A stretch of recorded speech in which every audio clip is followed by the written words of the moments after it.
Vietnam wins Intervision Song Contest. Russia's Eurovision rival promoting family values.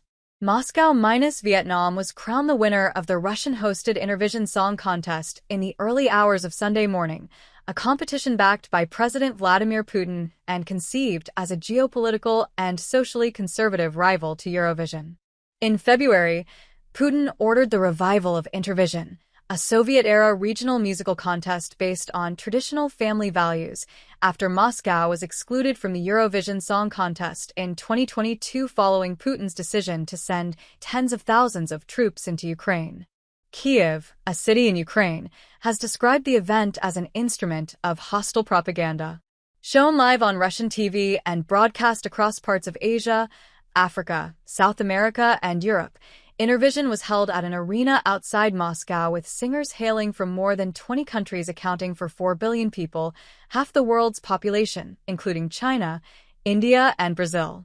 Vietnam's Duc Phuc, whose song was based on a folktale about a king famous for repelling an enemy army, was crowned the strongest act by a jury made up of participating countries. His reward for strong vocals and a slickly produced performance featuring pyrotechnics, a cash prize of 30 million rubles, $360,000, and a trophy.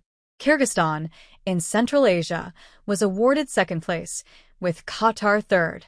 Russia's entrant minus ultranationalist singer Shaman, whose real name is Yaroslav Dronov minus, asked the jury to disregard his performance due to Moscow being the host.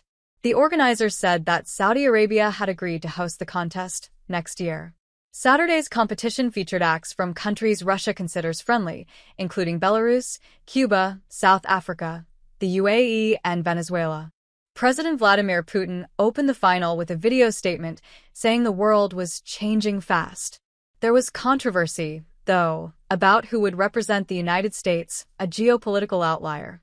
Vasi, an Australian-born singer who also has a U.S. passport, dropped out at the last minute after coming under political pressure from the government of Australia, the organizers said in a statement. There was no comment from Australia. Vasi was already a stand-in for U.S.-born R&B singer Brandon Howard, who dropped out days earlier, citing family reasons. Foreign Minister Sergei Lavrov, in a pre-contest news conference, spoke of the importance of preserving traditions and national cultures, as well as religious, spiritual, and moral constructs. He took a sideswipe at Eurovision, which he said had once been won by a bearded man in a dress, an apparent reference to Eurovision's 2014 winner, Austrian drag queen Conchita Wurst. In Russia, stringent rules ban any actions deemed to promote homosexuality, and the international LGBT public movement is branded an extremist organization.